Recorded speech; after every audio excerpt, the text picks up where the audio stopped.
Good morning class 10th। देखो, जो आपका चैप्टर चल रहा है इस टाइम पे, प्रेजेंट टाइम में, जो मैं वीडियोस के थ्रू आप लोगों को एक्सप्लेन कर रहा हूँ, वेब एप्लीकेशन बेसिक, उसका ये लास्ट टॉपिक है। ठीक है, इस टॉपिक के बाद ये चैप्टर आपका एंड हो जाता है। एक दो चीज़ें मैंने बीच में से स्किप कर दी हैं, वो इसलिए स्किप की गई हैं क्योंकि वो प्रैक्टिकली ही बता सकते हैं, उसको क्लास में एक्सप्लेन नहीं किया जा सकता है। ठीक है, ब्लॉग की एडिटिंग कैसे होती है वो यहाँ क्लास में एक्सप्लेन करके हम नहीं बता सकते, इसलिए उसको मैंने स्किप कर दिया था।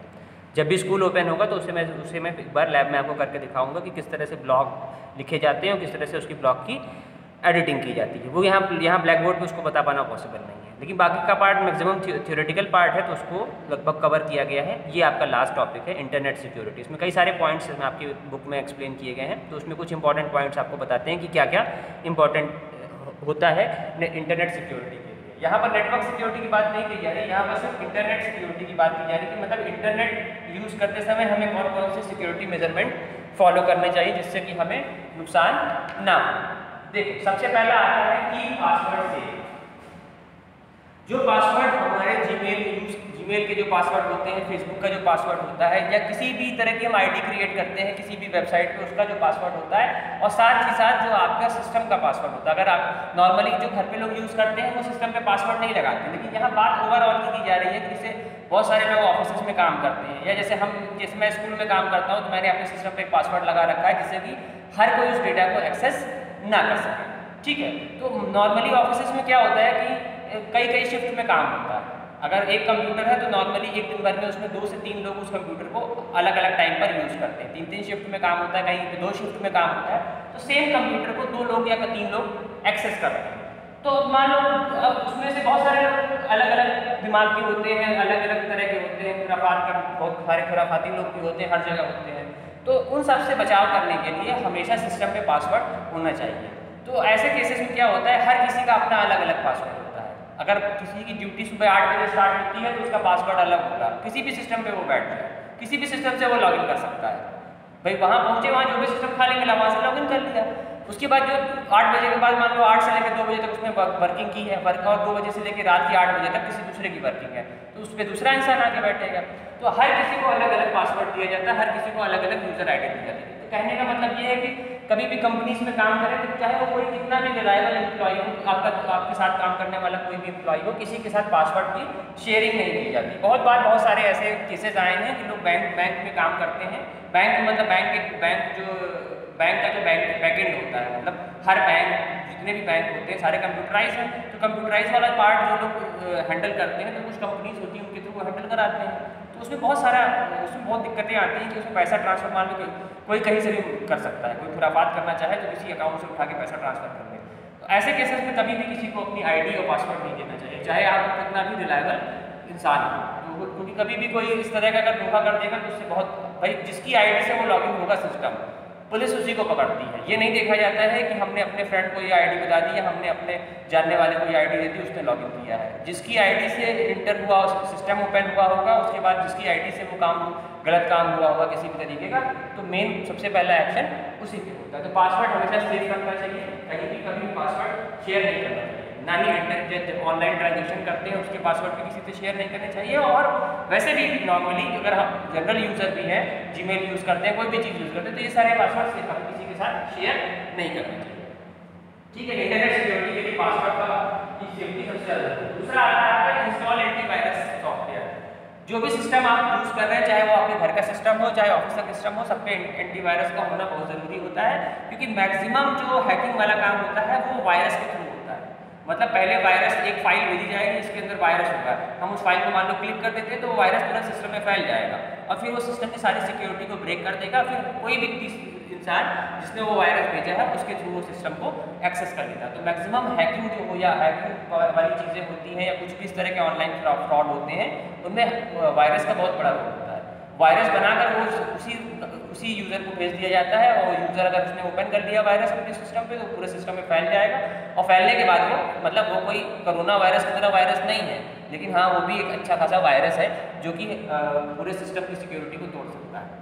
ठीक है, तो मैक्सिमम हैकिंग में वायरस का यूज़ करते हैं। इसीलिए वायरस को रोकने के लिए एंटीवायरस सॉफ्टवेयर हर किसी के मोबाइल में भी एंटीवायरस सॉफ्टवेयर हर किसी को रखना चाहिए। अगर आप लोगों के पास नहीं है तो फ्री ऑफ कॉस्ट आप उसे फ्री ऑफ कॉस्ट डाउनलोड कर सकते हो प्ले स्टोर से। तो मोबाइल में से एंटीवायरस सॉफ्टवेयर भी होना चाहिए। देखो वो 100% गारंटी नहीं देता, लेकिन फिर भी 90% गारंटी देता है कि वो आपको सिक्योर कर सकता है किसी भी अनऑथराइज एक्सेस। एंटीवायरस इंस्टॉल होने के साथ साथ उसको रेगुलरली अपडेट भी करना चाहिए। देखो मोबाइल में तो अपडेट हो ही जाता है। पहले क्या था, मोबाइल में तो हर जो जितने भी ऐप होते हैं उनकी अपडेशन के लिए पूछता है, ना भी पूछे अगर मान लो आपके लैपटॉप में एंटीवायरस पड़ा हुआ है तो नॉर्मली उसको टाइम पर इंटरनेट से कनेक्ट करते रहना चाहिए। इंटरनेट से कनेक्ट करने से वो अपने आप को अपडेट कर लेता है खुद ही। जैसे आप लैपटॉप यूज़ करते हो और आप मान लो इंटरनेट कभी कभी यूज़ करते हो, हमेशा नहीं यूज़ करते हो, तो टाइम पे मतलब दिन भर में एक बार अगर आप उसको इंटरनेट से कनेक्ट कर देंगे तो ऑटोमेटिकली आपका जो एंटीवायरस है वो खुद को अपडेट कर देगा। अपडेट करने से ये होता है कि उसका सिक्योरिटी लेवल हमेशा मेंटेन रहता है। अगर आप उसे कई दिन तक अपडेट नहीं करोगे तो फिर वो एंटीवायरस सिस्टम में पड़ा तो हुआ है लेकिन वो इनएक्टिव फॉर्म में हो जाएगा, वो उसकी वर्किंग नहीं रह जाती।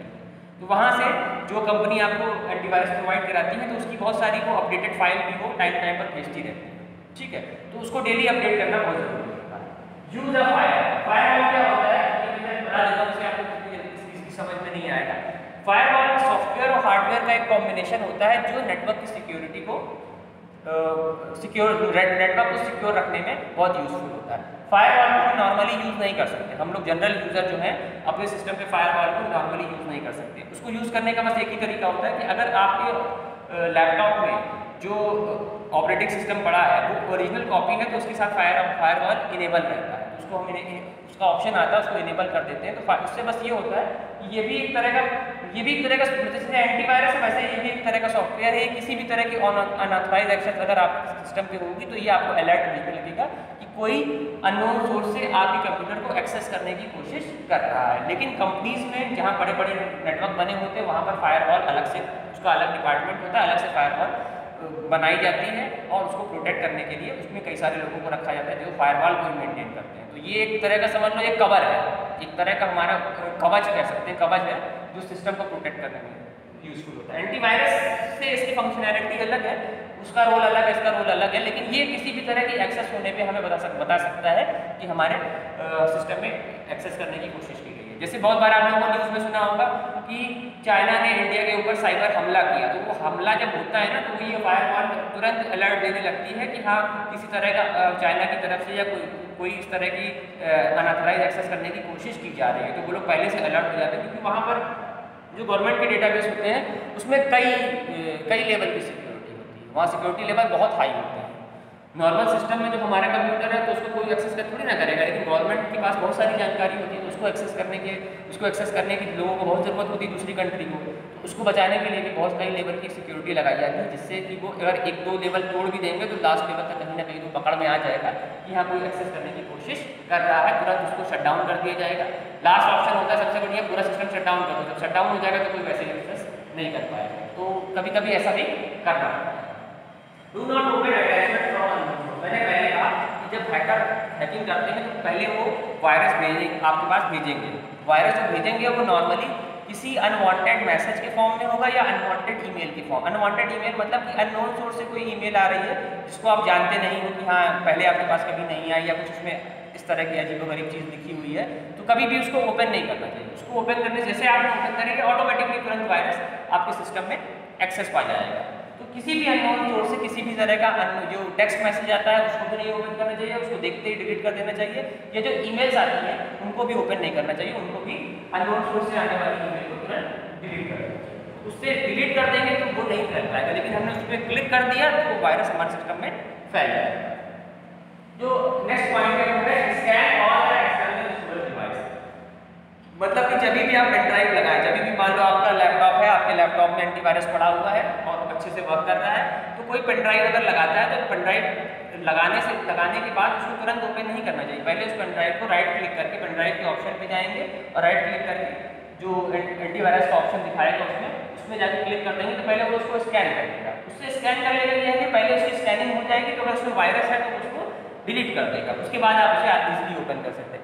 डायरेक्ट ओपन कर दोगे तो भी नॉर्मली वो डिलीट कर देता है, लेकिन डायरेक्ट ओपन नहीं करना चाहिए, उससे कभी कभी दिक्कत आ सकती है। तो पेन ड्राइव और अगर एंटीवायरस नहीं पड़ा हुआ है और आपने पेन ड्राइव लगा दी तो पेन ड्राइव लगाते ही वो जो वायरस है अपने आप से इंटर कर देगा बिना कुछ किए। सिर्फ आपने पेन ड्राइव इंसर्ट किया, आपने ओपन भी नहीं किए, वो ऑटोमेटिकली आपके सिस्टम में इंसर्ट हो जाता है। किसी भी तरह की एक्सटर्नल स्टोरेज डिवाइस का मतलब यहाँ पर एक्सटर्नल हार्ड डिस्क और पेन ड्राइव से या फिर मेमोरी कार्ड। अगर हम कोई भी चीज़ लगाते हैं तो उसको हमें पहले किसी भी तरह की एक्सटर्नल स्टोरेज को, क्योंकि अगर सिस्टम में एंटीवायरस पड़ा हुआ है तो वो नॉर्मली भी चीज़ में अपने आप से स्कैन करता रहता है कंप्यूटर लैपटॉप की हार्ड डिस्क को। लेकिन अगर पेन ड्राइव है या एक्सटर्नल हार्ड डिस्क है तो ऐसे केस में वो आपको स्कैन कराना पड़ेगा। स्कैन आप कराएंगे तभी जाकर उसको देखिएगा, सारी फाइल को चेक कर लेगा, अगर वायरस है तो डिलीट कर देगा। अगर वायरस डिलीट नहीं हो रहा है तो वो आपको बता देगा कि उसमें कुछ ऐसी फाइल है जो कि डिलीट नहीं हो रही है, तो मतलब या तो आप पेन ड्राइव को हटा लीजिए या फिर कुछ और किसी और तरीके से उसको ओपन करने की कोशिश की जाए।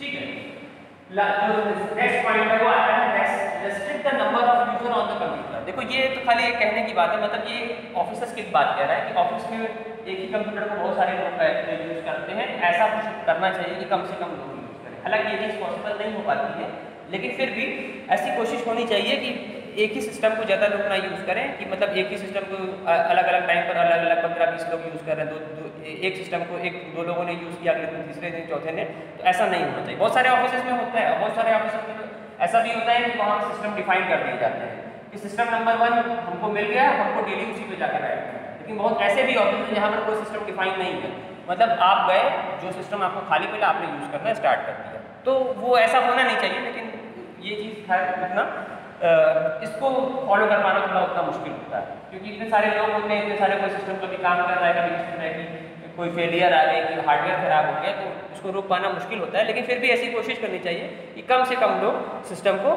एक्सेस करें। देखो आपकी बुक में तो बहुत सारे पॉइंट दिए हुए हैं, लेकिन मैंने कुछ सेलेक्टेड पॉइंट्स को आपको एक्सप्लेन करेंगे। बाकी पॉइंट तो ऐसे बिना मतलब के बहुत सारे पॉइंट इसमें इस टॉपिक में दिए हुए हैं, ठीक है। लेकिन कुछ इसमें इंपॉर्टेंट पॉइंट्स हैं, वो ये और कुछ उसमें पॉइंट हैं जो मैंने पहले बताए हैं, उनको छोड़कर ये कुछ और इंपॉर्टेंट पॉइंट्स हैं। और बुक में तो बहुत सारे दिए हुए हैं, लेकिन सारे नहीं बता सकते क्योंकि कुछ उसमें ऐसे हैं जो आपकी समझ में भी नहीं आएगा। डेटा इनक्रिप्शन क्या होता है, वो थोड़ा सा हाई लेवल की चीज़ हो जाती है, तो उसको यहाँ पर एक्सप्लेन नहीं कर सकते। डेटा इनक्रिप्शन होता क्या है, ठीक है। तो उस पॉइंट को एक दो पॉइंट को मैंने स्किप कर दिया है क्योंकि वो थोड़ा ज़्यादा ही हाई लेवल की है, उनकी लैंग्वेज ही नहीं समझ में आएगी क्योंकि वो कहना क्या चाह रहे हैं। लेकिन जो नॉर्मली आपको समझ में इजीली समझ में आ सकते हैं, वो पॉइंट्स मैं आपको एक्सप्लेन करता हूँ। देखो नेक्स्ट आपका पॉइंट है अपडेट और सॉफ्टवेयर रेगुलरली, मतलब जो एंटीवायरस है उसको तो अपडेट करना ही करना है, साथ ही साथ जो बाकी के सॉफ्टवेयर्स होते हैं उनको भी टाइम टाइम पर अपडेट करते रहना चाहिए। मतलब वैसे मोबाइल में आपने देखा है कि अपने आप से नोटिफिकेशन आता रहता है कि जब बहुत दिन बीत जाते हैं तो जितने भी ऐप होते हैं तो उनको अपडेट करने के लिए अपने आप से नोटिफिकेशन आता रहता है। लेकिन सिस्टम के केस में ऐसा नहीं होता है। अगर लैपटॉप को हम यूज़ कर रहे हैं तो ऐसा उस पर ऐसा नहीं होता कि मान लो कोई सॉफ्टवेयर इंस्टॉल किया है तो उसके केस में ऐसा नहीं होता है। तो उसमें ये भी इंपॉर्टेंट पॉइंट है, इंपॉर्टेंट नहीं है फिर भी मतलब कहा कहने के लिए इसको सॉफ्टवेयर को रेगुलरली अपडेट करना चाहिए। नहीं भी करोगे तो कोई बहुत बड़ी प्रॉब्लम नहीं क्रिएट होती है, अगर ऐसा करते हैं तो बहुत फायदा है। Do not use pirated software, do not use pirated. Pirated का मतलब होता है कि जिसे एक ओरिजिनल सॉफ्टवेयर की कॉपी होती है, कोई भी सॉफ्टवेयर है उसकी अपनी ओरिजिनल कॉपी होती है, उसी की कई सारी कॉपी बना लेना। जैसे पायरेटेड सीडी और डीवीडी आती थी पहले, अभी भी आती है, तो उसी तरह के अभी मतलब ऐसी कोशिश करनी चाहिए कि हमें पायरेटेड सॉफ्टवेयर ना यूज़ करें। कोशिश करें कि नेट से डाउनलोड कर लें हम लोग फ्री वाले सॉफ्टवेयर, ओरिजिनल सॉफ्टवेयर यूज़ करें।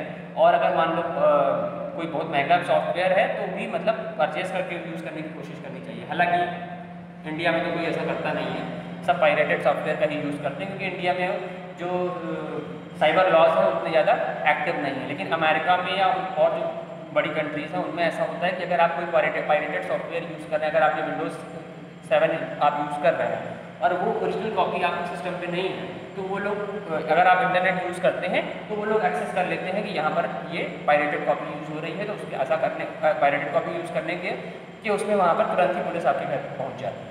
अपने आप से उनको पता चल जाता है, कंपनी को पता चल जाएगा कि इस कंप्यूटर में पायरेटेड सॉफ्टवेयर का यूज़ किया जा रहा है, मतलब पायरेटेड विंडोज 7 का या विंडोज 8 का यूज़ किया जा रहा है। लेकिन यहाँ नहीं है, यहाँ चल जाता है। लेकिन फिर भी कोशिश करनी चाहिए कि नॉर्मली जो भी सॉफ्टवेयर हम यूज़ कर रहे हैं वो जेन्युइन कॉपी हो, पायरेटेड ना हो, ठीक है।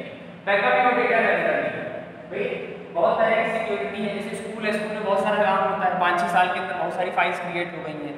आपसे पहले जो क्लास 9 थे उनकी बहुत सारी फाइल्स बनी हुई हैं, उनका बहुत सारा डेटा मेरे पास रखा हुआ है, स्कूल में रखा हुआ है, मतलब मेरे पास नहीं स्कूल में रखा हुआ है। तो ये सारा डेटा सिस्टम में रखा रहता है, उसकी भी 2-3 कॉपी बना के रखी जाती है। हर साल सिस्टम का अपना बैकअप लेके रखा जाता है, इसलिए कि मान लो किसी भी वजह से कोई हमने मोबाइल लगाया, मोबाइल में वायरस था उसको, और वो वायरस कंप्यूटर में चला गया और सारी फाइल को करप्ट कर दिया। एक बार करप्ट कर दिया तो उसको ठीक कर पाना पॉसिबल नहीं होता है। दूसरी चीज़, अगर मान लो किसी टेक्निकल रीज़न की वजह से हार्ड डिस्क क्रैश हो गई, हार्ड डिस्क खराब हो गई, तो हार्ड डिस्क खराब हो गई तो पूरा का पूरा बैकअप चला जाता है। तो इसीलिए डेटा को नॉर्मली बैकअप करके रखना चाहिए कि मतलब 2-3 एक अगर आप ऑफिस में काम कर रहे हैं तो एक जहाँ सिस्टम पे काम कर रहे हैं उस सिस्टम पे तो रहे ही, साथ ही साथ उसको कम से कम 2-3 जगह पे और भी स्टोर करके रखें कि अगर वो मेन सिस्टम खराब हो जाए तो आपका पूरा डेटा ना लॉस हो। थोड़ा बहुत जो नॉमिनल है वो मान लो इस महीने हमने कॉपी बना के रख ली, पूरी बैकअप बना के रख ली, तो इस महीने उसके बाद जो काम हुआ उतना ही लॉस होगा, पूरा लॉस नहीं होगा। तो ऐसा करना चाहिए, ऐसा बहुत जरूरी होता है। बैकअप लेना तो बहुत जरूरी होता है। आप लोगों की समझ में नहीं आएगा क्योंकि अभी आप लोग उस लेवल पे नहीं हो, लेकिन जब आप लोग आगे चल के कंप्यूटर पे काम करोगे, ऑफिस में काम करोगे तो वहाँ बहुत सारी फाइल क्रिएट होती है। तो वो फाइल सिस्टम के साथ साथ उसको पेन ड्राइव में या दूसरे सिस्टम पर भी सेव करके रखना बहुत जरूरी होता है। किसी भी वजह से वो फाइल डिलीट हो गई तो फिर वो फाइल आपको फिर से बनानी पड़ेगी, तो वो डबल मेहनत होगा।